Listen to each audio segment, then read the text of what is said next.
मेरे प्रिय आत्मन, एक छोटी सी कहानी से मैं अपनी चर्चा शुरू करना चाहूंगा। एक राजमहल के द्वार पर बहुत भीड़ लगी हुई थी। भीड़ सुबह से लगनी शुरू हुई थी, दोपहर आ गई थी और भीड़ बढ़ती चली गई थी। जो भी उस द्वार पर आके रुका था वो रुका ही रह गया था। वहां कोई बड़ी अभूतपूर्व घटना घट गई थी और जिसको भी राजधानी में खबर लगी वो भागा हुआ महल की तरफ चला आ रहा था। सांझ भी आ गई। करीब करीब सारी राजधानी महल के द्वार पर इकट्ठी हो गई थी। लाखों लोग इकट्ठे थे। उस द्वार पर सुबह सुबह एक भिक्षु आया था और उस भिक्षु ने राजा से कहा था, मुझे कुछ भिक्षा मिल सकेगी? राजा ने कहा था, कोई कमी नहीं है, तुम जो चाहो मांग लो। उस भिखारी ने एक बड़ी अजीब शर्त रखी।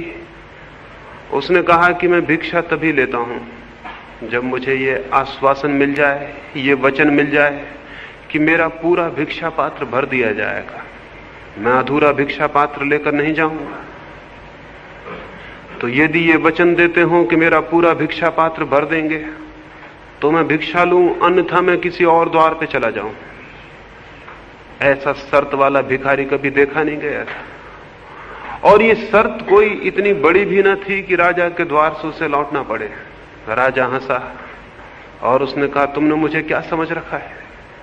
क्या मैं तुम्हारे इस छोटे से भिक्षा पात्र को न भर सकूंगा? शायद तुम सोचते हो कि मैं धान्य में कुछ कम हूं और एक भिखारी का भिक्षा पात्र भी न भर सकूंगा। उसने अपने वजीरों को कहा कि जाओ और अन्न के दानों से नहीं बल्कि हीरे मोतियों से इसके भिक्षा पात्र को भर दो। उसने कहा, शर्त मुझे स्वीकार है। राजा हंसा था ये कहकर, लेकिन भिखारी भी हंसा और उसने कहा, एक बार फिर सोच लें, क्योंकि न मालूम कितने लोगों ने ये शर्त स्वीकार की और वो इसे पूरा नहीं कर पाए। राजा ने कहा, कैसे पागलपन की बातें करते हो? वजीर से कहा, समय मत खो, जाओ और उसके भिक्षा पात्र को बहुमूल्य पत्थरों से भर दो। वजीर बहुत से हीरे मोती लेकर आया। उस राजा के पास कोई कमी न थी हीरे मोतियों की, अकूत उसके खजाने थे और उस भिखारी के भिक्षा पात्र में डाले, लेकिन डालते ही भूल पता चल गई। भिक्षा पात्र में डाले गए मोती हीरे कहीं खो गए और पात्र खाली का खाली रहा। फिर और लाकर डाले गए, फिर और लाकर डाले गए और वे जो अकूत खजाने थे वे खाली होने लगे। सुबह की दोपहर आ गई, भिक्षा पात्र खाली का खाली रहा। राजा घबराया, कठिनाई खड़ी हो गई थी। वचन दिया था लेकिन न मालूम कैसा था ये भिक्षा पात्र। सांझ हो गई, राजा भी अड़ा हुआ था कि भर देगा उसे, लेकिन राजा भी छोटा पड़ गया। भिक्षा पात्र बहुत बड़ा था, वो नहीं भरा और सांझ आखिर राजा को उस भिक्षु के पैरों पर गिर जाना पड़ा और माफी मांग लेनी पड़ी। उसने कहा, मुझे माफ कर दें, भूल हो गई, लेकिन मैं ये पूछना चाहता हूं और ये उत्तर मिल जाएगा तो मैं समझूंगा कि मैं माफ कर दिया गया। ये भिक्षा पात्र क्या है? ये कोई जादू है? ये क्या है रहस्य? ये क्या है मिस्ट्री? छोटा सा पात्र है और भरता नहीं है और मेरे खजाने खाली हो गए। उस भिक्षु ने जो कहा, उसने कहा, न तो कोई जादू है और न कोई रहस्य है। मैं एक मरघट से निकलता था, एक आदमी की खोपड़ी पड़ी मिल गई, उससे ही मैंने ये भिक्षा पात्र बना लिया और मैं खुद ही हैरान हो गया, ये भरता नहीं है।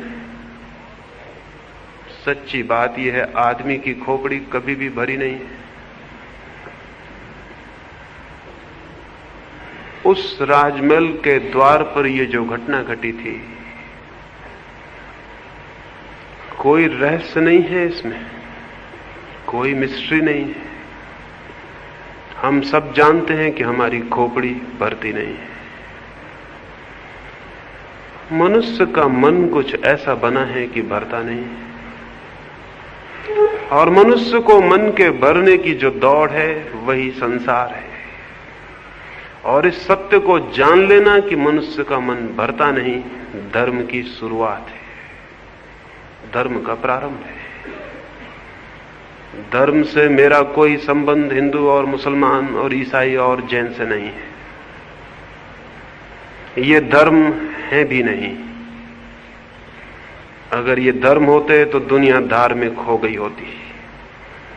कोई हिंदू है, कोई मुसलमान है, कोई जैन है, और इस होने की वजह से ही वो धार्मिक नहीं है। धार्मिक होना कुछ बात ही और है। धार्मिक होना एक आंतरिक क्रांति है, एक रेवोल्यूशन है जो चित्त में घटित हो जाती है। उसका कोई एफिलिएशन से, कोई ऑर्गेनाइजेशन से, कोई संगठन, किसी मंदिर और चर्च से कोई वास्ता नहीं है। धर्म का संबंध है मनुष्य के मन से। अगर कोई मंदिर है तो मनुष्य का मन है, और अगर कहीं कोई सत्य और परमात्मा है तो वहीं खोजा जाना है। जो किन्हीं और मंदिरों में खोजते हैं वे भटक जाते हैं, क्योंकि वे सब मंदिर बाहर होंगे, और बाहर के मंदिर और बाहर के मकानों में कोई फर्क नहीं। भीतर है कोई, और वो भीतर जो मंदिर है उसकी खोज उसी दिन शुरू होती है जिस दिन ये भ्रम टूट जाता है कि इस मन को भरने की दौड़ व्यर्थ है। ये दिखाई पड़ जाता है। जब तक हम इस मन को भरने की दौड़ में होते हैं तब तक न समय होता, न फुर्सत होती कि हम उसे खोजें जो भीतर है। क्योंकि मन की इस दौड़ को भरने के लिए हमें बाहर दौड़ना पड़ता है। भीतर जाने का अवकाश नहीं मिलता, समय नहीं मिलता, सुविधा नहीं मिलती। मन को भरना है तो बाहर दौड़ना पड़ता है, और परमात्मा को जानना है तो भीतर। जो बाहर दौड़ रहा है वो भीतर नहीं देख पाए, इसमें कोई आश्चर्य नहीं। हम सब बाहर दौड़ रहे हैं, और हम सबका आज तक का भी अनुभव वही है जो उस राजमहल पे उस राजा को हुआ था। हम में से कौन कितना भर गया है? और क्या ये सीधा सा तर्क और सीधा सा अनुमान नहीं कि आज तक हम दौड़े हैं और भरे नहीं, तो कल भी हम दौड़ेंगे तो भर कैसे जाएंगे? आज तक हम सब दौड़े हैं और खाली हैं, लेकिन कल की आशा दौड़ाए चली जाती है कि कल भर जाएं शायद, और दौड़ें और दौड़ें, कल शायद वो फुलफिलमेंट मिल जाए, वो पूर्णता मिल जाए जिसकी तलाश और खोज है। लेकिन जो दौड़ता है बाहर वो उसे कभी ना पा सकेगा। शायद मनुष्य के निर्माण के समय ही कोई बात हो गई जिसकी वजह से ये नहीं हो सकता। मैंने एक बड़ी काल्पनिक कथा सुनी है। मैंने सुना है कि परमात्मा ने आदमी को बनाया, और ये आपको पता है, आदमी को बनाने के बाद उसने फिर कुछ भी नहीं बनाया। आदमी को बना के वो घबरा गया होगा, और उसने बनाने का अपना सारा काम बंद कर दिया होगा, और आदमी से शायद वो डर गया होगा। उसकी आशा न थी कि ऐसा आदमी बन जाएगा, और शायद पुरानी कथा है, वो इतना डर गया अपने ही बनाए हुए आदमी से कि उसने देवताओं से पूछा कि आज नहीं कल ये आदमी मुझे परेशान करने लगेगा। मुझे कोई छिपने की जगह बता दो जहां मैं छिप जाऊं और ये आदमी मुझे न खोज सके। तो अलग अलग सुझाव आए, बड़े प्रस्ताव आए। किसी ने कहा दूर हिमालय में पहाड़ों में छिप जाओ। परमात्मा हंसा और उसने कहा जो आदमी है हिमालय इसके लिए बहुत दूर नहीं है, ये वहां पहुंच जाएगा। किसी ने कहा चांद तारों में छिप जाओ। परमात्मा ने कहा थोड़ी बहुत देर छिपे रह सकते हैं, लेकिन यह आदमी जैसा मैंने बना लिया है ये वहां पहुंच ही जाएगा। फिर किसी ने उससे कहा फिर एक ही रास्ता है, इसी आदमी के भीतर छिप जाओ। परमात्मा राजी हो गया। ये सुझाव उचित और बड़ी समझदारी का था, क्योंकि आदमी और सब जगह ढूंढेगा, शायद ही उसे ख्याल आए कि उसके भीतर भी ढूंढने को कुछ है। कहानी तो काल्पनिक है, लेकिन बात बड़ी सच है। आदमी ढूंढता है बाहर, और जिसे पाना है वो है उसके भीतर। इसलिए जितनी खोज बढ़ती है उतना ही खोता चला जाता है। उल्टा ही होता है, खोज होती है ज्यादा और पाता है कि खो गया हूं। सिकंदर हिंदुस्तान की तरफ आता था। रास्ते में उसे एक फकीर मिला, डायोजनीस। बड़ी खबर थी उस फकीर की, बड़ा अनूठा वो आदमी था।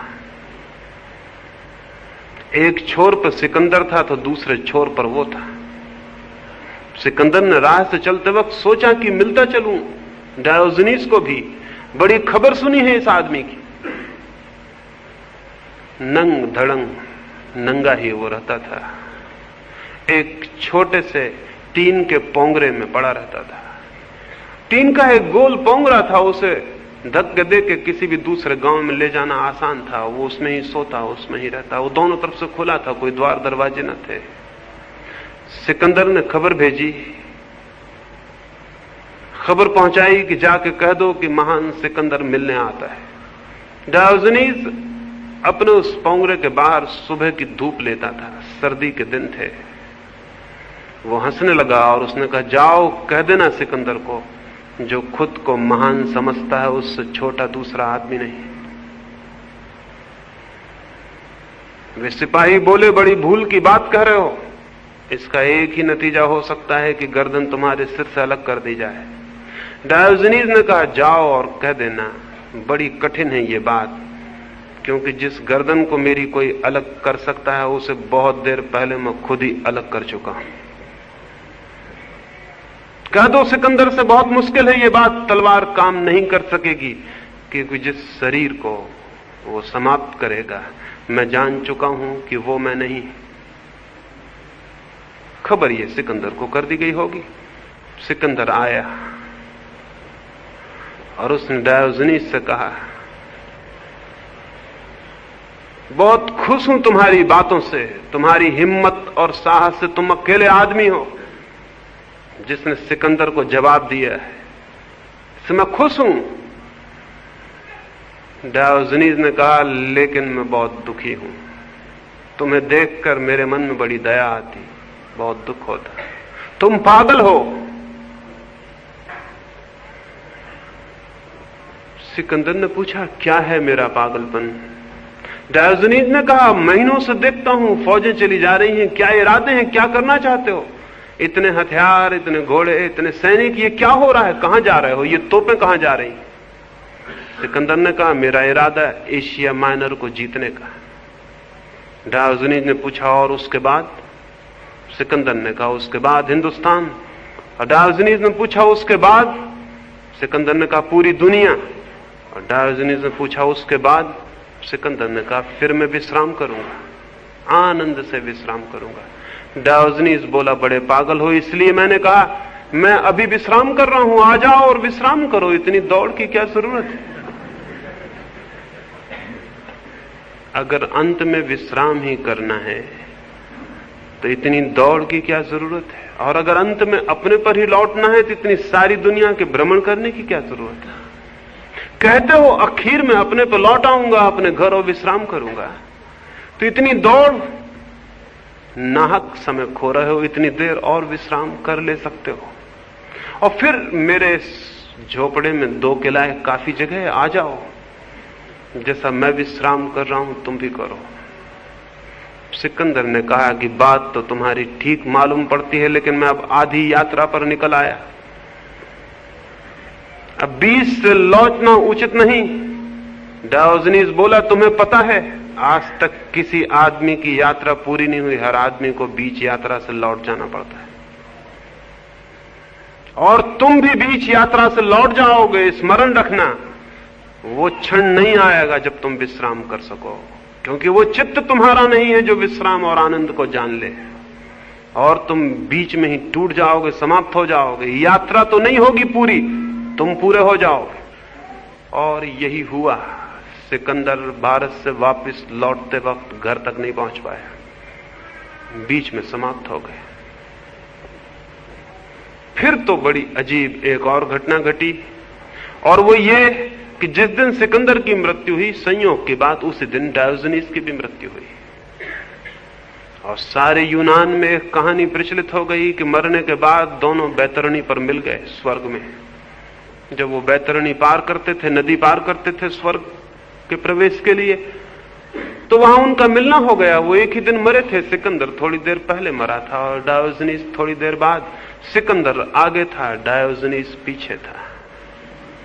पैरों की आवाज सुन के और किसी के हंसने की आवाज सुन के सिकंदर को ख्याल आया, यह हंसी तो पहचानी हुई मालूम पड़ती। लौट के उसने देखा, हैरान होगा, वही फकीर था। और तब सिकंदर बहुत डर आया। उसकी कल्पना न थी कि इस आदमी से फिर मिलना हो जाएगा। उसकी घोषणा सच साबित हुई थी, यात्रा अधूरी समाप्त हो गई थी, और सिकंदर ने दुनिया तो जीत ली थी, लेकिन विश्राम नहीं कर पाया था। शायद डायोजनीस इसलिए हंस रहा था, लेकिन अपनी झेप और अपनी हीनता मिटाने को सिकंदर ने जोर से खुद भी हंसा और चिल्ला के कहा कि बड़ी खुशी की बात है डायोजनीस, हम दोनों का फिर मिलना हो गया। एक बादशाह का एक फकीर से फिर से मिलना हो गया। डायोजनीस और जोर से हंसने लगा और उसने कहा, तुम ठीक ही कहते हो, एक बादशाह का एक फकीर से मिलना, लेकिन थोड़ी भूल करते हो कि कौन बादशाह है कौन फकीर है। बादशाह पीछे है और फकीर आगे है। मैं सब कुछ पाके लौट रहा हूं, तुम सब कुछ खो के लौट रहे हो, फिर कौन है बादशाह इसमें? एक ऐसी संपदा है मनुष्य के भीतर कि उसे पाए बिना न कभी कोई पूर्णता न कोई आनंद को उपलब्ध होता है। एक ऐसा सत्य है मनुष्य के भीतर, एक ऐसा राज्य, एक ऐसा साम्राज्य, एक ऐसा सौंदर्य, एक ऐसा आनंद और आलोक कि उसे पाए बिना हर आदमी दरिद्र है, दीनहीन है, दुखी और पीड़ित है। फिर चाहे वो बाहर की दुनिया में कुछ भी पाले, अगर भीतर के जगत में उसने कुछ नहीं पाया तो उसकी सारी संपदा का मूल्य 2 कौड़ी से ज्यादा नहीं। और वो संपत्ति केवल प्रतीत होती है कि है, क्योंकि जो संपत्ति छिन सकती है वो संपत्ति नहीं है, केवल विपत्ति है। और जो संपत्ति नहीं छीनी जा सकती वही संपत्ति है। क्या कोई ऐसी संपत्ति है मनुष्य के भीतर? क्या कोई ऐसा सत्य है? क्या कोई ऐसा लोक है मनुष्य की चेतना में जहां वो दुख और पीड़ा के पार हो जाए, अंधकार और अज्ञान के बाहर, जान सके मृत्यु के अतीत, जान सके उसे जो अनंत है और असीम है। मनुष्य के भीतर है, सबके भीतर है, लेकिन होना काफी नहीं है। उस पर आंख पड़नी चाहिए, उसका दर्शन होना चाहिए। अगर मेरे घर में खजाने भी गड़े हों और मुझे पता ना हो तो मैं भिखारी की तरह भटकूंगा, रोऊंगा, गिड़गिड़ाऊंगा, दूसरों के द्वारों पर भीख मांगूंगा। मेरे घर में गड़े हुए खजाने किसी अर्थ के ना होंगे। वे अर्थवान हो सकते हैं तभी जब मैं उन्हें जान लूं, पहचान लूं। एक बहुत बड़े महानगर में एक भिक्षु मर गया था।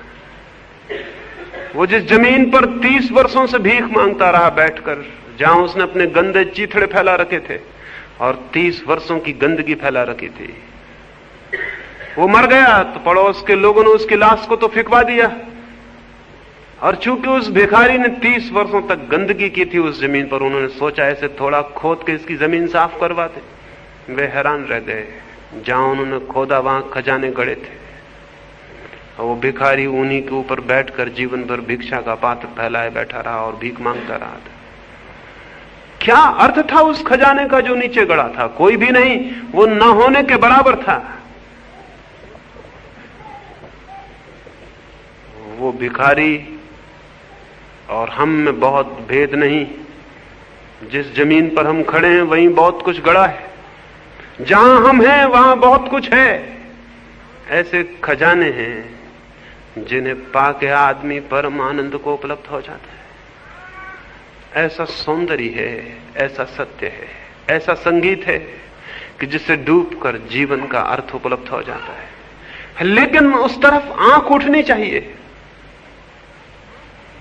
उसके होने से कोई फर्क नहीं पड़ता, वो दिखाई पड़ना चाहिए। अगर वो दिखाई नहीं पड़ता तो हम तो भीख मांगे चले जाएंगे और हम भीख मांगते ही समाप्त भी हो सकते हैं। लेकिन उस तरफ आंख तभी उठ सकती है जब बाहर की तरफ से आंख का धोखा टूट जाए। उसके पहले उसकी तरफ आंख नहीं उठ सकती। कौन सी चीज है जो रोके हुए है उस तरफ आंख उठने से? कौन सी बात है जो अटकाए हुए? एक बात, और केवल एक ही बात, और वो ये कि शायद ये आशा कि बाहर में कुछ पालूं, संपत्ति, शक्ति, पद, वैभव, कुछ पालूं बाहर तो तृप्ति हो जाएगी मेरी। ये आशा और ये भ्रम भीतर आंख नहीं उठने देता। 24 घंटे आंख अटकी रहती है कहीं बाहर। फिर ये आंख बाहर भटकते भटकते परेशान हो जाती है, थक जाती है, बुढ़ापा आ जाता है। तो हम देखते हैं बूढ़े आदमियों को मंदिरों में जाते, सन्यासियों की बातें सुनते हैं, शास्त्र पढ़ते हैं। थक जाती है आंख, बाहर से ऊब जाती है, परेशान हो जाती है। तो फिर हम सोचते हैं अब धर्म की शरण, क्योंकि मौत आती है करीब और वो जीवन तो हमने गंवा दिया। लेकिन तब भी हम बाहर ही खोजते हैं। जीवन भर की गलत आदत पीछा नहीं छोड़ती। तब भी हम किसी मंदिर में खोजते हैं जो बाहर है, और किसी गुरु के चरणों में खोजते हैं वो भी बाहर है, और किसी शास्त्र में खोजते हैं वो भी बाहर है। और हिमालय पर चले जाएं और सन्यासी हो जाएं, वो सब होना बाहर है। वो जीवन भर की जो गलत आदत थी बाहर खोजने की, यद्यपि ये दिखाई पड़ गया कि बाहर नहीं मिलता, लेकिन फिर भी धर्म के नाम पर भी हम बाहर ही खोजते हैं। पहला भ्रम टूट जाता है तो दूसरा भ्रम उसकी जगह खड़ा हो जाता है।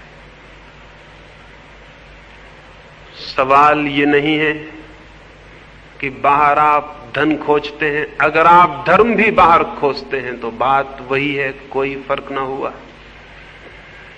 सवाल ये नहीं है कि बाहर आप शक्ति खोजते हैं, पद खोजते हैं, राज्य खोजते हैं। अगर ईश्वर को भी बाहर खोजते हैं कोई फर्क ना हुआ, बात वही की वही है। जो बाहर खोजता है उसकी आंख भीतर नहीं पहुंच पाती, फिर चाहे बाहर वो कुछ भी खोजता हो। एक सन्यासी मोक्ष खोज रहा है कि मरने के बाद मोक्ष चला जाएगा, बाहर खोज रहा है।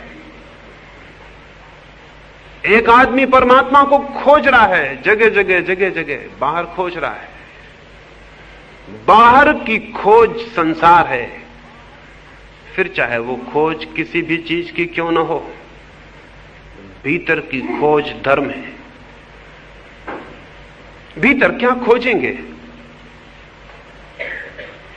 भीतर का तो हमें कोई पता ही नहीं, खोजेंगे क्या? ईश्वर को खोजेंगे, धन को खोजेंगे, क्या खोजेंगे भीतर? भीतर तो अननोन है, अज्ञात है, क्या खोजेंगे? भीतर का हमें कोई पता नहीं, इसलिए हम क्या खोजेंगे? बस एक ही बात हो सकती है, बाहर की खोज व्यर्थ दिखाई पड़ जाए तो बाहर से आंख अपने आप भीतर लौटनी शुरू हो जाएगी। जहां हमें सार्थकता दिखाई पड़ती है वहां हमारी आंख अटकी रहती है। वहीं हमारी आंख लगी रहती है जहां हमें अर्थ दिखाई पड़ता है, मीनिंग दिखाई पड़ता है। अगर वो मीनिंग दिखाई पड़ना बंद हो जाए कि वहां नहीं है अर्थ, आंख बदल जाएगी, फौरन बदल जाएगी। जहां हमें दिखाई पड़ता है कि अर्थ है वहीं हम बंधे रह जाते हैं। एक रात एक जंगल में दो साधु निकलते थे। वृद्ध साधु जैसे ही सांझ ढलने लगी और सूरज ढलने लगा, अपने युवा साथी से पूछा, कोई खतरा तो नहीं है इस जंगल में?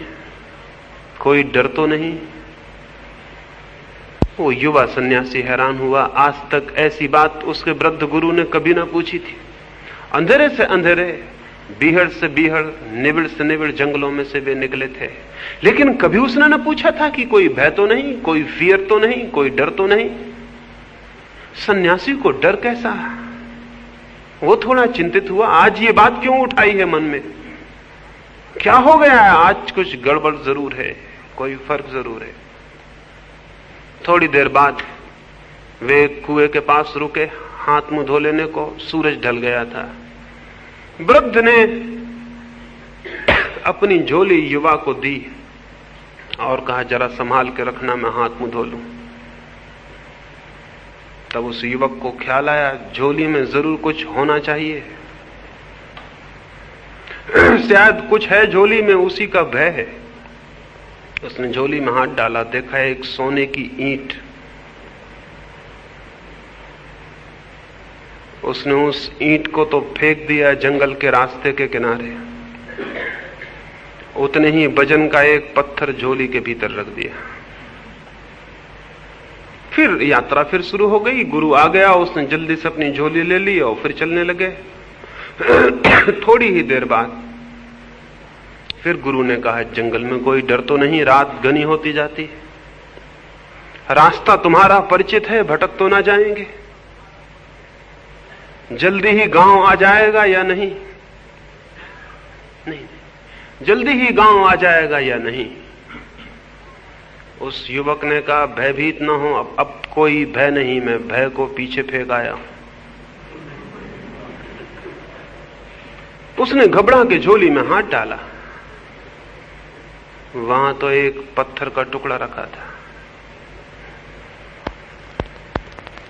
वो वृद्ध हंसने लगा और उसने कहा, कितने आश्चर्य की बात है, मुझे ख्याल था कि सोने की ईंट ही रखी है, तो मैं संभाले चला जा रहा था, बार बार टटोल के देख लेता था, मुझे क्या पता कि भीतर पत्थर है।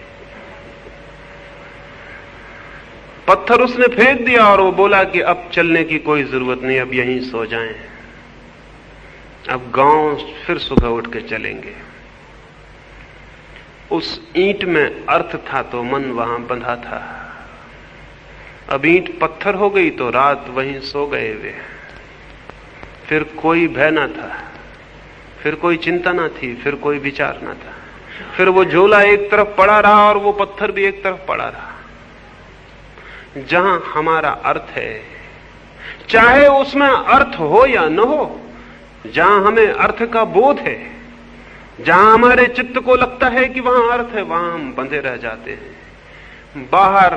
बाहर जो जगत है उसमें लगता है अर्थ है, इसलिए बंधन है। बाहर का जगत नहीं बांधता है किसी को। वो घर नहीं बांधता जिसमें आप रहते हैं, वो पत्नी और बच्चे नहीं बांधते जो आपके पास है, कोई नहीं बांधता आपको। आपके अर्थ का बोध बांधता है। आपको लगता है कि वहां अर्थ है, तो चित्त बंध जाता है, अटक जाता है, उलझ जाता है। फिर कुछ ना समझें कि इस बाहर के जगत को छोड़ के भागते हैं, पत्नी को छोड़ के, बच्चे को छोड़ के, घर द्वार छोड़ के जंगल की तरफ भागते हैं। जो भागता है वो भी मानता है कि अर्थ वहां था, नहीं तो भागने का कोई कारण नहीं। जिसके पीछे हम भागते हैं उसमें भी अर्थ है, और जिससे हम भागते हैं उसमें भी अर्थ है। अगर अर्थ ना हो तो उससे भागने का कोई कारण भी तो नहीं। दो तरह के लोग हैं जमीन में, एक तो वे जो बाहर की चीजों के पीछे भागते हैं, और एक वे जो बाहर की चीजों से डर के भागते हैं। लेकिन दोनों एक बात में सहमत हैं कि बाहर की चीज में अर्थ है। ये दोनों ही व्यक्ति धार्मिक नहीं। ये ग्रस्त धार्मिक नहीं जो घर में रह रहा है, और वो सन्यासी धार्मिक नहीं जो घर छोड़ के भागता है। इन दोनों का जहां तक इस बात का संबंध है कि बाहर अर्थ है, ये दोनों सहमत और राजी हैं। ये एक ही आदमी की दो शक्लें हैं, ये एक ही आदमी के दो पहलू हैं।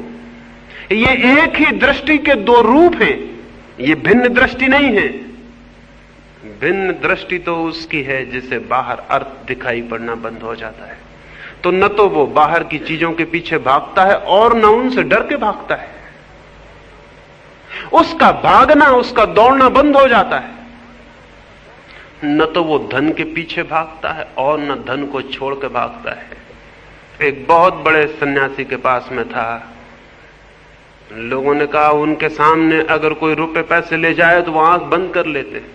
तो मैंने कहा फिर रुपए पैसों से उनका लगाव जारी है, उनका संबंध कायम है, रुपए पैसों पर उनकी नजर है। नहीं तो आंख बंद करने का क्या कारण है? कौन सी वजह? अगर कोई आदमी स्त्री को देख के आंख बंद कर लेता हो, समझ लें उसकी आंख स्त्री पर है। नहीं तो आंख बंद करने की क्या वजह है? भागने की क्या वजह है? डरने की क्या वजह है? कोई स्त्री से थोड़ी डरता है, कोई स्त्री पुरुष से थोड़ी डरती है अपने भीतर छिपे हुए भाव से। डरता है व्यक्ति अपने भीतर छिपी हुई कामना से, वो वहां मौजूद है इसलिए डर है, इसलिए आंख बंद करते हैं। और आंख बंद करने से वो मिटेगा जो आंख के भीतर है। आंख बंद करने से उसका क्या संबंध? कोई भी संबंध नहीं। आंख खुली हो या बंद हो, जो भीतर है वो भीतर है। तो हम धन के पीछे भागें कि धन छोड़ के भागें, हम राज्य को पकड़ें या राज्य को छोड़ें, दोनों हालत में हम वही हैं, कोई फर्क नहीं है। सन्यास के भ्रम ने, इस बात के भ्रम ने कि जो बाहर को छोड़ के भागता है वो धार्मिक है, जमीन पर धर्म को नहीं आने दिया। ये बात बिल्कुल ही भ्रामक है। ये वही आदमी है जो चीजों के पीछे भाग रहा था, ये वही आदमी है, बिल्कुल वही, जो चीजों को छोड़ के भाग रहा है। इसके भीतर कोई भी क्रांति नहीं हो गई है। एक गांव में एक वृद्ध दंपति था, पति था और पत्नी थी, और दोनों न तो भीख मांगते और न ही कोई बड़ा व्यवसाय करते थे। लकड़ियां काट लाते थे जंगल से, बेच देते। जो पैसा आ जाता संध्या तक, जो थोड़ा रूखा सूखा खाने को मिल जाता खा लेते, और जो बच जाता वो संध्या बांट देते। रात्रि फिर दरिद्र होकर सो जाते, सुबह फिर वही लकड़ी काट लाते। एक दिन वर्षा थी, दूसरे दिन भी वर्षा, और तीसरे दिन भी अचानक वर्षा आ गई थी। 3-4 दिन उन्हें भूखे ही रह जाना पड़ा, और चौथे दिन जब सूरज निकला और धूप निकली तो वे जंगल गए। 4 दिन के भूखे, बूढ़े, कमजोर, बामुश्किल उन्होंने लकड़ियां काटी, और उन लकड़ियों को काट के उनकी मौलियां बना के लौटे। पति आगे था, पत्नी थोड़े पीछे थी। रास्ते पर देखा उसने कि एक थैली पड़ी है, कुछ असरफियां बाहर पड़ी हैं सोने की, कुछ थैली के भीतर है। उसके मन को ख्याल आया, पति को ख्याल आया, मैंने तो स्वर्ण को जीत लिया, मैंने तो धन पर विजय पा ली, मैंने तो त्याग कर दिया है पूरा, लेकिन पत्नी का क्या भरोसा? पतियों को कभी भी पत्नियों पर कोई भरोसा नहीं है, उसको भी नहीं था।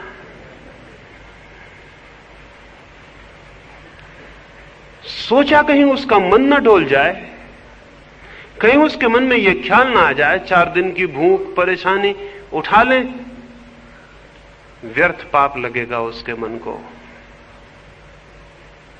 कमजोर होती हैं स्त्रियां, सोचा ऐसा उसने। ऐसा अपने आप को मजबूत सोचने के लिए सुविधा होती है, दूसरे को कमजोर सोच लेना। तो उसने जल्दी से उस असरफी और थैली को गड्ढे में सरका के मिट्टी डाल दी।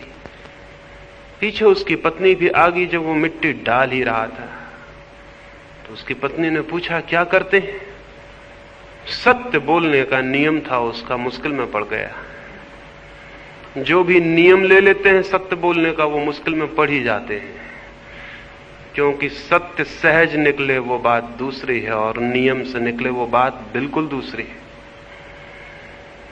तो कठिनाई खड़ी हो गई। सच बोलता है तो जो बात छिपानी चाहिए थी वो जाहिर होती। झूठ बोल नहीं सकता, इसलिए मजबूरी में उसे कहना ही पड़ा कि मुझे क्षमा करो, अपने मन में कोई वासना मत लाना। बहुत बहुमूल्य असरफियों वाली थैली यहां पड़ी थी, सोने की असरफियां थी। मैंने सोचा मैंने तो स्वर्ण पर विजय पाली, लेकिन तुम्हारा मन कहीं डोल ना जाए, इसलिए मैं उन्होंने हटा के मिट्टी से ढक दिया ताकि तुम देख ना पाओ। वो पत्नी हंसने लगी और उसने कहा, तुम्हें सोना अभी दिखाई पड़ता है और तुम्हें मिट्टी पर मिट्टी डालते हुए शर्म भी नहीं आती? ये जो पति है ये वही का वही है, इसने सोना छोड़ा है, लेकिन सोने से इसका अर्थ नहीं गया। इसे अभी सोना मिट्टी नहीं हुआ, सोना ही है। छोड़ा है इसने, लेकिन छोड़ने से सोना मिट्टी थोड़ी हो जाता है। जानने से, छोड़ने से नहीं, जागने से, छोड़ने से नहीं, बोध के जगने से सोना जरूर मिट्टी हो जाता है। और सोना मिट्टी हो जाए तो न तो उसे पकड़ने की दौड़ रह जाती है और न छोड़ने की। सोना अपनी जगह रह जाता है, हम अपनी जगह रह जाते हैं। उससे हमारा नाता टूट जाता है। गृहस्थी का भी नाता है, सन्यासी का भी नाता है, रिलेशनशिप है। वो चाहे पकड़ने की हो चाहे छोड़ने की हो। धार्मिक आदमी वो है बाहर के जगत से जिसका अर्थ विलीन हो गया, रिलेशनशिप टूट गई, संबंध टूट गया। ये तो बोध, अवेयरनेस, बाहर से हम इतना अपने को भरते हैं फिर भी भर नहीं पाते। तो कहीं कोई भूल तो नहीं है, कहीं कुछ ऐसा तो नहीं है कि बाहर हम कुछ भी इकट्ठा करने में समर्थ हो जाएं, भीतर हम खाली ही बने रहेंगे। सच है, सीधी गणित की बात है, जो बाहर है वो भीतर को कैसे भर सकेगा? जो बाहर है वो भीतर आ कैसे सकेगा? खालीपन है भीतर, एम्प्टीनेस है भीतर, और जो भी हम जोड़ लेंगे वो होगा बाहर। भीतर और बाहर का मेल कहां होता है? जोड़ेंगे वो रह जाएगा बाहर, भीतर उसे कैसे ले जाइएगा? जो भी बाहर है वो भीतर न जा सकेगा। वो डायमेंशन अलग है, वो आयाम अलग है। जो बाहर है वो भीतर नहीं जा सकेगा। बाहर का बाहर रह जाएगा, भीतर हम खाली थे खाली रह जाएंगे। और उसी भीतर के खालीपन को भरने के लिए दौड़े थे, इकट्ठा किया था ये सब। इस इकट्ठा करने में जीवन तो व्यतीत होगा, लेकिन उपलब्धि नहीं होती है, नहीं हो सकती है। भीतर को भरने का उपाय बाहर नहीं है। इस बोध का नाम धर्म है, इस समझ, इस अंडरस्टैंडिंग का नाम धर्म है। न तो गीता पढ़ लेने का नाम और न बाइबल पढ़ लेने का नाम, और न टीका लगा लेने का नाम और न मंदिर चले जाने का नाम, और न इस तरह के वस्त्र या उस तरह के वस्त्र पहन लेने का नाम धर्म है। ये सब धोखे की बातें हैं जिनमें हम धार्मिक होने का मजा ले लेते हैं बिना धार्मिक हुए। सस्ते उपाय हमने खोज लिए हैं धार्मिक होने के भी, सस्ते 2-2 पैसे के उपाय। एक आदमी 4 पैसे की माला खरीद लाए और उस पर अंगुलियां फेराता रहे तो वो धार्मिक हो जाता है। इस भांति सेल्फ डिसेप्शन, खुद को हम धोखा दे लेते हैं कि धार्मिक हो गए। धार्मिक होना एक आमूल क्रांति है, और वो क्रांति इस बात से संबंधित है कि बाहर के जीवन में अर्थ नहीं है, ये दिखाई पड़ जाए। ये कैसे दिखाई पड़ेगा? किस मार्ग से ये दिखाई पड़ जाएगा कि बाहर के जीवन में अर्थ नहीं? ऑब्जर्वेशन से, निरीक्षण से। बाहर के जीवन को और स्वयं को थोड़ा निरीक्षण करें, थोड़ा देखें। निंदा ना करें, निंदा ना करें कि बाहर का जीवन पाप है और बुरा है, छोड़ना है इसे। जो निंदा करता है उसे अर्थ दिखाई पड़ रहा है, निंदा ना करें। कंडेमनेशन का कोई मतलब नहीं है। बाहर की दुनिया की निंदा ना करें कि ये पाप है और बुरा है। पाप और बुरा है तो भी अर्थ मौजूद है। नहीं, बाहर के जीवन को बहुत निर्दोष चित्त से देखें, बहुत इनोसेंट ऑब्जर्वेशन चाहिए। देखें आंख खोल के, ये बाहर की जिंदगी है, क्या है ये, और इतना मैं दौड़ूं और इतना इकट्ठा कर लूं, क्या होगा, क्या हो रहा है दूसरों को। अमेरिका का एक अरबपति कार्नेगी मरा तो उसके पास 4 अरब रुपए थे मरते वक्त, लेकिन बहुत उदास और दुखी था। उसकी जीवन कथा लिखने वाले लेखक ने उससे पूछा, आप तो तृप्त होंगे, अपने ही जीवन में अकेले अपने श्रम से 4 अरब रुपए आपने खड़े किए। कार्नेगी ने कहा, तृप्त? मेरे इरादे 10 अरब रुपए इकट्ठे करने के थे। मैं एक असफल आदमी हूं। क्या आप सोचते हैं कार्नेगी को 10 अरब रुपए मिल जाते तो सफल आदमी हो जाता?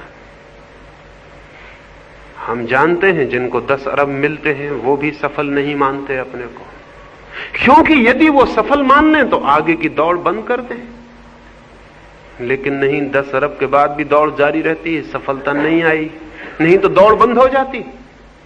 सफलता आती तो दौड़ रुक जाती। कभी किसी की दौड़ रुकते देखी है? 10 अरब मिल जाते कार्नेगी को तो उसे पता भी नहीं चलता कि उसके सपने 100 अरब के कब हो गए। चुपचाप अंधेरे में सपने आगे बढ़ जाते हैं। जितना हम पा लेते हैं उससे बहुत आगे हमारे सपने खड़े हो जाते हैं। आकाश के क्षितिज की भांति, होरिजन की भांति दिखता है कि जमीन को छू रहा है, यही पास, यही सूरत के बाहर जमीन को छू रहा है आकाश चारों तरफ से। बढ़े थोड़ा तो पाएंगे वो आकाश भी हटता चला जा रहा है। सूरत बहुत पीछे छूट जाएगा और आकाश को जमीन छूने की जो रेखा है वो उतने ही दूर रहेगी जितने तब थी जब हम नहीं चले थे। कितना ही चल लें वो उतने ही दूर रहेगी। असल में आकाश जमीन को कहीं छूता ही नहीं तो फासला पूरा हो सकता था। चित्त की जो क्षितिज रेखा है आकांक्षा की, आशा की, वो भी कहीं पूर्ति को छूती नहीं तो पूरी हो सकती थी। बच्चों की एक छोटी कथा है। अलाइस नाम की लड़की परियों के देश में पहुंच गई थी। जब वो परियों के देश में पहुंची, जमीन से चलते चलते बहुत थक गई थी। आकाश में पहुंच गई तो बहुत थकी हुई थी। जमीन से चलना, छोटी बच्ची, भूख प्यास लगाई थी उसे। वहां जाके उसने देखा शीतल ठंडी हवाएं बहती हैं, बड़ी सुंदर जगह है, पर भूख उसे जोर से लगी है। चारों तरफ आंखें दौड़ाई, देखा थोड़ी ही दूर पर, जरा से फासले पर, 100 कदमों की दूरी पर परियों की रानी खड़ी है। उसके हाथ में फलों के, मिठाइयों के थाल है और वो रानी उसे बुला रही है कि अलाइस आ, वो उसे इशारा कर रही। अलाइस ने दौड़ना शुरू किया। सुबह थी तब सूरज निकल रहा था। वो भागी, 100 ही कदम का फासला था, 2 क्षण का फासला था, लेकिन भागी सूरज ऊपर चढ़ने लगा और वो घबरा गई। वो भागती जा रही है, रुक के देखती जाती है, फासला उतना ही है, डिस्टेंस उतना ही। वो रानी अब भी खड़ी है दरख्त के नीचे, हाथ में उसके फलों के थाल, और वो इशारा करती है आओ। उसकी आवाज सुनाई पड़ती है कि आ जाओ अलाइस। वो फिर भागती है, सूरज ऊपर आ गया, धूप कड़ी हो गई, वो थक गई, पसीने से भर गई। उसने रुक के खड़े होकर चिल्ला के पूछा ये क्या मामला है? सुबह से दोपहर हो गई दौड़ते दौड़ते, फासला छोटा मालूम पड़ता है, लेकिन मैं दौड़ती चली जा रही हूं और तुम उतने ही दूर हो जितनी दूर थी। उस रानी ने कहा ये मत सोचो, जो सोते हैं, जो सोचते हैं वो मुश्किल में पड़ जाते हैं, दौड़ो। सोचने वाला मुश्किल में पड़ जाता है, उसने कहा दौड़ो। दौड़ने वाला पहुंचता है, सोचने वाला मुश्किल में पड़ जाता है। उसको भूख लगी थी, वो फिर दौड़ने लगी। सूरज ढलने को आ गया, सांझ हो गई। वो अलाइस थक के गिर पड़ी। फासला उतना का उतना था। उसने चिल्ला के पूछा, रानी ये कैसी दुनिया है तुम्हारी? सुबह से सांझ हो गई मेरे दौड़ते दौड़ते, ये रास्ता कहीं ले जाता नहीं, तुम तक पहुंचाता नहीं, फासला उतना है और अब तो अंधेरा भी उतरने लगा। उस रानी ने कहा, पागल लड़की, तुझे शायद पता नहीं, दुनिया में कोई रास्ता किसी को कहीं नहीं पहुंचाता। सुबह जन्म के सूरज के साथ आदमी जहां अपने को पाता है, मृत्यु की संध्या वहीं पाता है, फासले उतने ही रहते हैं।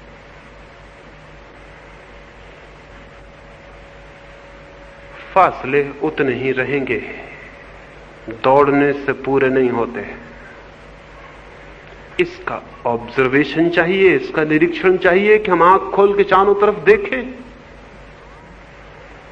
आंख खोल के जो देखेगा वो आदमी धार्मिक हुए बिना नहीं रह सकता। लेकिन जिनको हम धार्मिक जानते हैं वो तो आंख बंद करके बैठ जाते हैं। आंख बंद करने में धर्म नहीं, आंख ठीक से पूरी खोलने में धर्म है। आंख बंद करना एक तरह की मौत है। आंख बंद करना एक तरह की सुसाइड है, आत्महत्या है। क्योंकि जो आंख बंद करता है वो तथ्यों के जगत से टूट जाता है और उन्हीं तथ्यों के निरीक्षण में छिपा है सत्य। उसी में जो सब तरफ फैला है, उसी में देखना है ठीक से। उसमें हम ठीक से नहीं देख पाते, इसलिए अर्थ मालूम होता है। ठीक से देख पाएं, अर्थ विलीन हो जाता है। तो राइट ऑब्जर्वेशन चाहिए, सम्यक दृष्टि, ठीक ठीक आंख चाहिए देखने वाली। ठीक आंख का पहला लक्षण है निष्पक्ष, अनप्रेजुडिस्ड। पहला, बिना किसी पक्ष के। दूसरा लक्षण है सरलता से, सहजता से जो तथ्य है उसको देखना। सिद्धांतों के माध्यम से जो तथ्य को देखता है वो तथ्यों को कभी नहीं देख पाता, और जो तथ्यों को नहीं देख पाता, फैक्ट्स को नहीं देख पाता, उसकी आंखें कभी भ्रम से मुक्त नहीं हो पाती। एक युवक अपने गुरुकुल से वापस लौटा। जब वो गुरु से विदा होता था, उसने गुरु के पैर पड़े और उसकी आंखों से आंसू गिर पड़े गुरु के चरणों पर। गुरु ने कहा, रोते हो, क्या बात है? उसने कहा, रोऊं ना तो क्या करूं, मेरे सारे मित्र आज विदाई के क्षण में कुछ ना कुछ भेंट करते हैं आपको, मेरे पास लेकिन सिवाय आंसुओं के और कुछ भी नहीं। तो मैं रोता हूं और एक वचन चाहता हूं कि जब मेरे पास कुछ हो तो उसे स्वीकार कर लेना, बाद में कभी जब मैं आऊं तो मुझे इंकार ना हो। इसका वचन दें तो ही मैं जाऊंगा। मैं हूं बहुत दरिद्र, मां और पिता भी मेरे नहीं। आपने ही मुझे शिक्षा दी और भोजन भी दिया और वस्त्र भी दिए और आश्रय भी। मेरे पास कुछ भी नहीं है देने को, सब कुछ आपका ही है जो मैं हूं। तो किसी दिन अगर मैं कुछ ले आऊं तो वो स्वीकृत होगा, ये वचन दे दे। गुरु ने बहुत कहा, आंसुओं से बड़ी और कोई भेंट नहीं और प्रेम से बड़ा कोई सम्मान नहीं, लेकिन फिर भी तू नहीं मानता तो तेरी मर्जी। मेरे द्वार तेरे लिए हर चीज के लिए खुले हैं, तू कभी भी आ। वो युवक वहां से चला, देश की राजधानी में पहुंचा। उसी संध्या अपने एक मित्र के घर मेहमान हुआ। रात उसे करवटें बदलते देख के उसके मित्र ने पूछा, बेचैन मालूम होते हो बहुत, क्या बात है? उसने कहा, बेचैनी एक ही है, जिस गुरु के पास बहुत कुछ पाया उसे मैं भेंट भी ना कर सका, कुछ भी भेंट ना कर सका। उसके मित्र ने पूछा, क्या भेंट करना चाहते हो? उस युवक ने कहा, अगर 5 स्वर्ण मुद्राएं भी मुझे मिल जाएं, लेकिन कहां मिलेंगी, मैंने तो इकट्ठी 5 मुद्राएं देखी भी नहीं। तो मैं गुरु के चरणों में रखा था। उसके मित्र ने कहा, तुम निश्चिंत सो जाओ, सुबह थोड़े जल्दी उठाना।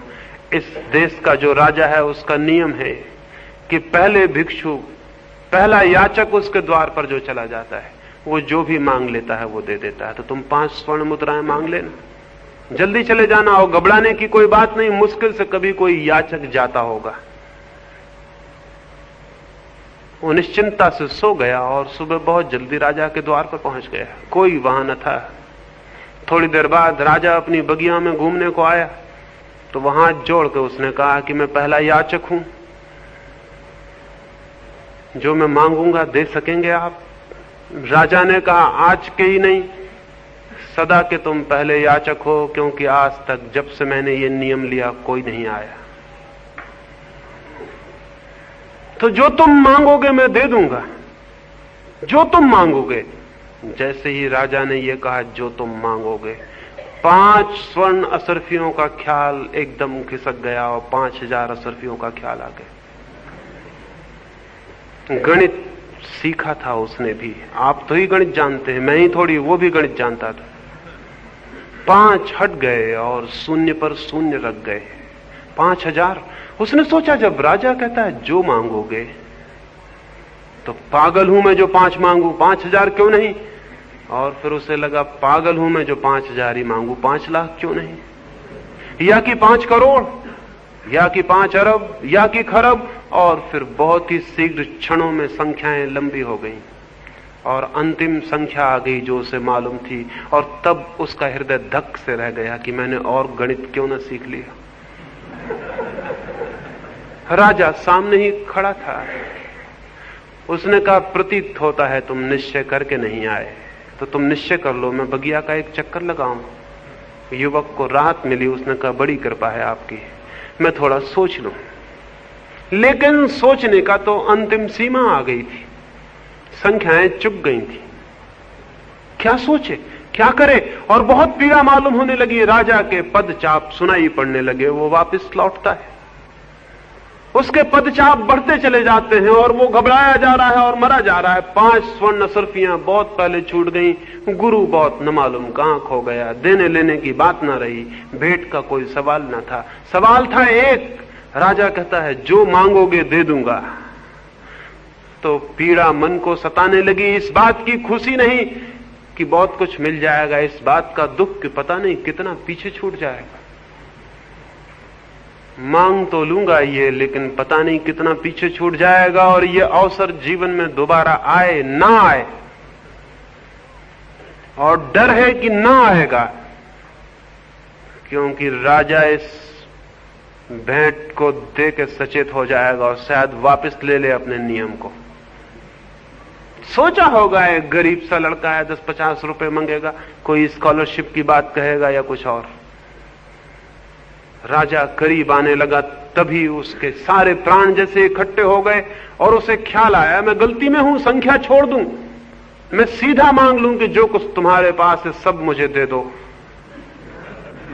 संख्या की उलझन गड़बड़ है, पीछे पछतावा होगा। सब दे दो जो तुम्हारे पास है, हां 2 वस्त्र छोड़ दूं, जो वो पहने हैं पहने चला जाए। बाहर निकल जाओ 2 वस्त्र पहने हुए, दया है मेरी कि 2 वस्त्र छोड़ता हूं। ऐसे मन तो छोड़ने का नहीं होता, 2 वस्त्र भी कौन छोड़ना चाहता है। राजा सामने आया तो वो निर्णित था। उसने कहा, फिर से कह दें कि जो मैं मांगूंगा देंगे? राजा ने कहा मैंने, तुम चिंता क्यों करते हो, बोलो।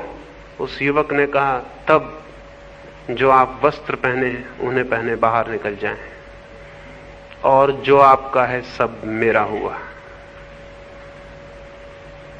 सोचा था राजा घबराएगा, पता नहीं हृदय का दौरा आ जाए, हार्ट अटैक हो जाए या क्या हो जाए। लेकिन राजा घबराया नहीं, बात उल्टी हो गई, घबराया युवक ही। क्योंकि राजा ने आकाश की तरफ हाथ जोड़े और कहा, हे परमात्मा, जिस आदमी की मैं प्रतीक्षा करता था वो आ गया। और राजा ने कहा, मेरे बेटे, 2 वस्त्र छोड़ने में तुझे बहुत कष्ट होगा, वो भी मैं छोड़े जाता हूं। मैं नग्न ही इस द्वार के बाहर निकल जाता हूं, जिसमें कि कभी तुझे पछतावा ना हो और मेरे प्रति क्रोध ना आए। छोड़ना बहुत कठिन होता है, राजा ने कहा। 2 वस्त्र भी छोड़ना बहुत कठिन होता है, और तेरी उम्र में बहुत कठिन है। मैं ये वस्त्र उतारने लगा राजा। युवक बोला, ठहरो, एक चक्कर और बगीचे का लगाएं, मैं एक बार और सोच लूं, क्योंकि मैं घबरा आया हूं, मैं अबोध हूं, मेरा कोई अनुभव नहीं। और आपकी छोड़ने की इतनी राजी, इतनी मर्जी, इतनी स्वेच्छा, इतना आनंद, तो मैं डर गया। क्योंकि जो इतना बड़ा राज जितनी खुशी से छोड़ के भगवान को धन्यवाद दे के जाता है, निश्चित ही इस सब में उसने कुछ भी न पाया होगा। तो जब वो अपने जीवन को व्यर्थ कर लिया आपने, और आप बूढ़े हो आए, और आपके सारे केस शुभ्र हो गए, और आपके चेहरे पे झुर्रियां आ गई, और जीवन आपसे विदा हो गया, और आप इस सब के बीच कुछ न पा सके, तो क्षमा करें, अभी मेरे पास जीवन है, मैं वहां खोजूं जहां कुछ मिल सकता है। क्षमा करें, एक दफा और घूमा है, मैं सोच लूं। राजा ने कहा, सोचोगे तो मुश्किल में पड़ जाओगे, सोचने वाले हमेशा मुश्किल में पड़ जाते। और फिर जीवन पड़ा है, सोचते रहना। मैंने भी तो जीवन भर सोचा, तब जाना। रुको, जल्दी क्या है? जल्दी हो तो मुझे होनी चाहिए, संभालो इसे, जल्दी मैं जाऊं। लेकिन युवक राजी नहीं हुआ, और राजा को दूसरा चक्कर लगाने जाना पड़ा। और जैसा कि राजा को ज्ञात था वही हुआ। लौटकर युवक वहां नहीं था। वो अपनी 5 स्वर्ण मुद्राएं भी बेचारा छोड़ गया। इसे मैं कहता हूं ऑब्जर्वेशन, इसे मैं कहता हूं निरीक्षण।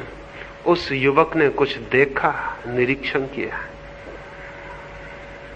उसके पास आंख थी, वो राजा के आर पार देख गया, राजा की सारी संपत्ति के आर पार देख गया।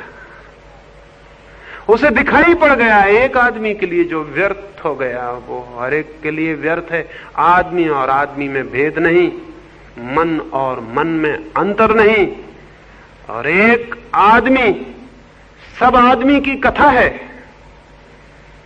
लेकिन हम सब इस भ्रम में होते हैं कि मैं हूं एक्सेप्शन, मैं हूं अपवाद, मैं बात ही और हूं, बाकी सब और होंगे।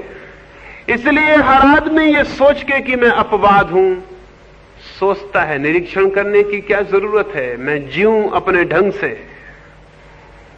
नहीं, कोई मनुष्य अपवाद नहीं है। मनुष्य की कथा एक है, मनुष्य के चित्त की कथा अलग अलग नहीं, और उसके चित्त के नियम एक हैं, भिन्न नहीं। 10,000 वर्षों में अगर कोई अनुभव मनुष्य के सामने निरपवाद रूप से खड़ा हो गया है तो वो ये कि जिन्होंने बाहर खोजा उन्होंने कुछ भी नहीं पाया। एक भी बाहर खोजने वाला आदमी ये नहीं कह सका कि मैं हाथ उठा के कहता हूं कि मैंने बाहर की दुनिया में पा लिया उसे जिससे मैं पाना चाहता था। पूरे मनुष्य के इतिहास में एक आदमी नहीं जो ये कह सके कि मैंने बाहर खोजा और पा लिया। और दूसरी बात भी इतनी ही निरपवाद सत्य है, जिसने भीतर खोजा उनमें से भी एक भी आदमी ऐसा नहीं जिसने कहा हो मैंने भीतर खोजा और नहीं पाया। अगर किसी चीज को साइंटिफिक ट्रुथ कहा जा सके, किसी चीज को वैज्ञानिक सत्य कहा जा सके तो वो ये है, क्योंकि इसका कोई एक्सेप्शन नहीं, कोई अपवाद नहीं। ये यूनिवर्सल है, ये सार्वलौकिक है, ये सर्वलोक में सर्व मनुष्य के इतिहास में प्रमाणित है कि बाहर नहीं कोई अर्थ पाया जा सका। करोड़ करोड़ अरब आदमी दौड़े और समाप्त हो गए। हम उनकी लाशों पर खड़े हैं, लेकिन हम नीचे झुक कर नहीं देखते हमारे पैर में किन की धूल, किन की लाशें। थोड़े से लोगों ने भीतर भी खोजा है और पाया है। वे थोड़े से लोग ही सुगंध की तरह, प्रकाश की तरह, वे थोड़े से लोग ही उस सुबास की तरह, उस संगीत की तरह जो कभी कभी हमारे कानों में पड़ जाता है और कोई याद जगा देता है, कोई स्मृति और एक ख्याल और एक धुन पैदा हो जाती। हम भी खोजें। क्या ऐसा नहीं हो सकेगा कि कभी पूरा मनुष्य का समाज इस सत्य को खोजने में समर्थ हो जाए? क्या ऐसा कभी नहीं हो सकेगा कि मनुष्य इस पृथ्वी पर बहुत बड़ी संख्या में भीतर जो छिपा है उसे जान ले? ऐसा हो सकेगा, क्योंकि अगर एक मनुष्य के जीवन में भी ऐसा हो सका है तो फिर मान लें, समझ लें इस बात को, पहचान लें इस बात को कि जो एक मनुष्य के जीवन में भी हो सका है। अगर एक बुद्ध या एक महावीर या एक कृष्ण, एक क्राइस्ट कि जीवन में अगर कोई आनंद की किरण फूटी है और जीवन आलोकित हो उठा है, तो हर मनुष्य हो गया हकदार उसको पाने का, क्योंकि बीज अगर एक अंकुर ले आता है तो सभी बीज अंकुर ले आएंगे। अगर एक मनुष्य के भीतर ऐसी परमात्मा की सुगंध उठाती है तो हर मनुष्य की संभावना हो गई, ये पोटेंशियलिटी हो गई, उसके भीतर भी ये संभावना प्रकट हो सकती है। हो सकता है किसी दिन जमीन पर ऐसा दिन, ऐसा लोक कि बहुत अधिक लोगों के जीवन संगीत और प्रेम और प्रकाश से भर जाएं। धर्म के द्वारा ये होगा, धर्मों के द्वारा नहीं, रिलीजन्स के द्वारा नहीं, रिलीजन के द्वारा, धर्म के द्वारा, धर्मों के द्वारा नहीं। और ये भीड़ धर्मों की तो बाधा बनी है, ये विदा हो जानी चाहिए। हिंदू, मुसलमान, ईसाई और जैन बड़ी अगलीनेस के सबूत हैं, बड़ी कुरूपताओं के। मनुष्य को तोड़ने की दीवालें यही हैं, मनुष्य के बीच के फासले यही हैं। और जो चीज एक मनुष्य को दूसरे मनुष्य से अलग कर देती हो, क्या आप सोच सकते हैं वो मनुष्य को परमात्मा से जोड़ सकेगी? जो मनुष्य को मनुष्य से ही अलग कर देती हो, वो मनुष्य को परमात्मा से कैसे जोड़ सकेगी?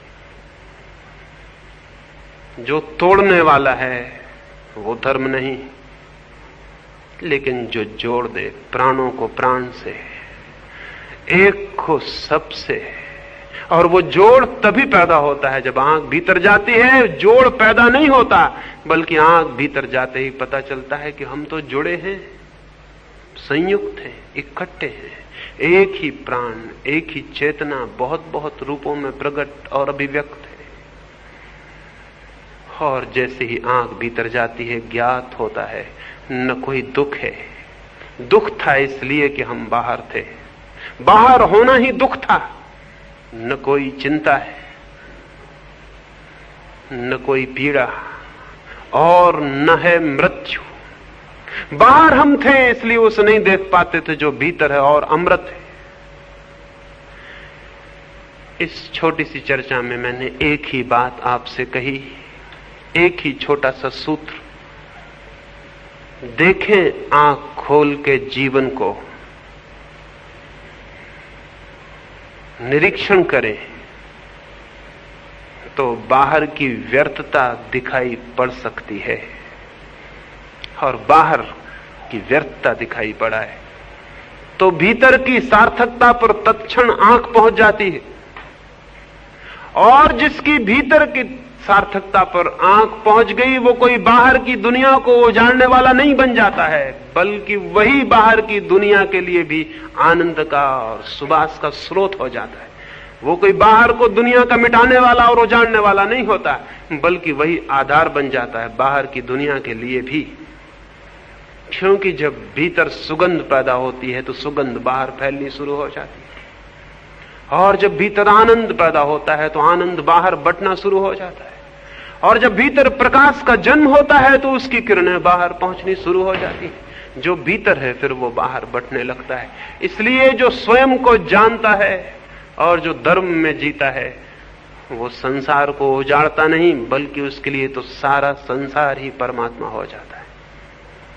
तो अंत में यही प्रार्थना करूंगा, परमात्मा करे आपके भीतर से सुगंध और सत्य और संगीत पैदा हो सके। वो मौजूद है, आपकी आंख वहां पहुंच जाए तो वो जाग जाएगा, उठाएगा और प्रकट हो जाएगा। बीज मौजूद हैं, अगर आपकी आंख उन बीजों पर पड़ गई तो वे अंकुरित हो जाएंगे और उनमें फूल आ जाएंगे। और जब किसी आदमी के जीवन में फूल आते हैं तो वो पूर्णता को उपलब्ध हो जाता है।